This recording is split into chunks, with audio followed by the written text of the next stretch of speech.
Hello दोस्तों, नमस्कार। स्वागत है आपका हमारे यूट्यूब चैनल संदीप सॉल्यूशन पर। आशा करते हैं कि आप उस परमपिता परमात्मा की कृपा से स्वस्थ व मस्त होंगे। दोस्तों, आज आपको बताएंगे बड़ी मुद्दे की बात। आज का जो व्यक्ति इस हैबिट में डल चुका है, आज का जो मानव इस हैबिट में डल चुका है कि वह खुद तो करता है कर्म, और जब किए हुए कर्म की उसको फल मिलता है तब वह भगवान को दोष देता है। तब कहता नहीं, मैंने ऐसा किया ही नहीं, मेरे साथ ऐसा क्यों हो रहा है, मैंने कभी किसी को सताया नहीं तो आज हम क्यों सताए हुए हैं, हमने किसी को धोखा दिया ही नहीं कभी तो मुझे धोखा मिल क्यों रहा है। बताओ, ऐसा कभी हो सकता है? कभी ऐसा हुआ है कि आपने अपने खेत में आलू लगाए हों और उस पर भाटा लगते हों?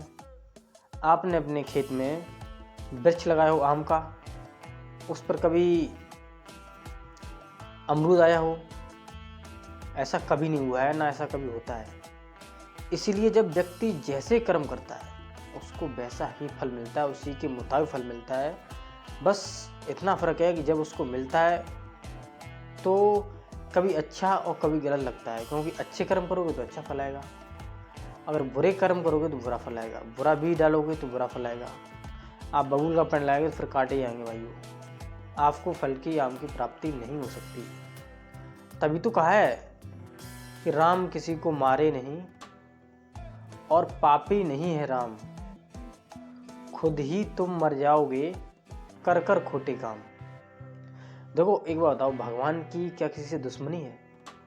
क्या किसी से बुराई है? क्या वहाँ पर कोई रिश्वत चलती है? नहीं चलती ना। वो तो तुम जैसे काम करते हो उसका वो रिजल्ट बनाता है, उसी के हिसाब से आपको फल देता है। अब चाहे आप कितना भी गलत काम कीजिए तो उसका आपको गलत दंड मिलेगा ही मिलेगा। आप कितना भी अच्छा काम कीजिए और कितना भी कम अच्छा कीजिए उसका भी आपको रिजल्ट मिलेगा। वहाँ पर बस यही है कि किसी भी क्षण की, किसी भी समय की, वहाँ पर टाइम बर्बाद नहीं होता है। हर चीज़ का तुम्हें रिजल्ट मिलेगा, हर बात का रिजल्ट मिलेगा, हर किए हुए दान का तुम्हें रिजल्ट मिलेगा। और आप ऐसे काम करते हो कि अपने कर्मों से ही अपने आप को परेशानी होने लगती है, आपको पीड़ा होने लगती है, फिर आपको परेशान होती है मुझे भगवान सता रहे हैं, मुझे भगवान मार रहा है। भगवान किसी को नहीं मारता, सबके लिए उसके एक समान है। कहते नहीं, मुझ में राम तुझ में राम सब में राम समाया, सबसे कर लो प्यार जगत में कोई नहीं पराया।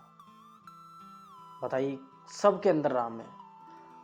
तो ये तुलसीदास ने यहाँ तक अध्ययन किया, यहाँ तक उस योग साधन में गए, उन्होंने यहाँ तक बोल दिया कि सिया राम में सब जग जानी, करऊं प्रणाम योर जुगमानी। उन्होंने सारे जग को सीताराम मान लिया। क्यों मान लिया? क्योंकि उन्होंने कड़ कड़ में भगवान राम और सीता को देखा, उन्होंने जाना।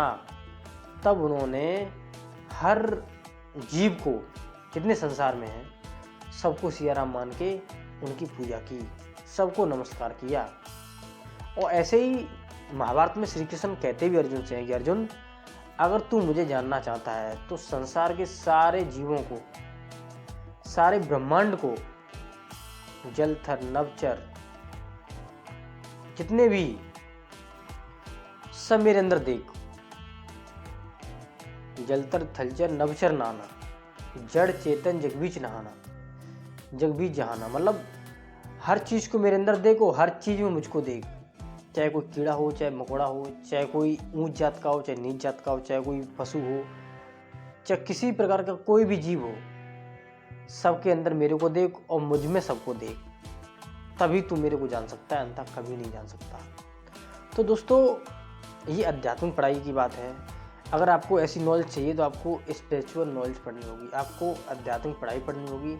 और आपको आध्यात्मिक पढ़ाई पढ़नी है तो आपको फिर आध्यात्मिक टीचर के पास जाना होगा, तभी आप ये पढ़ाई पढ़ सकते हैं, तभी आपके जीवन में कुछ बदलाव हो सकता है, तभी आप कुछ जान सकते हैं। अन्यथा सुनना और समझना ये कोई बड़ी बात नहीं, बड़ी बात ये है कि सुनकर समझकर उसको अपने अंदर ढालना, ये बहुत बड़ी बात होती है।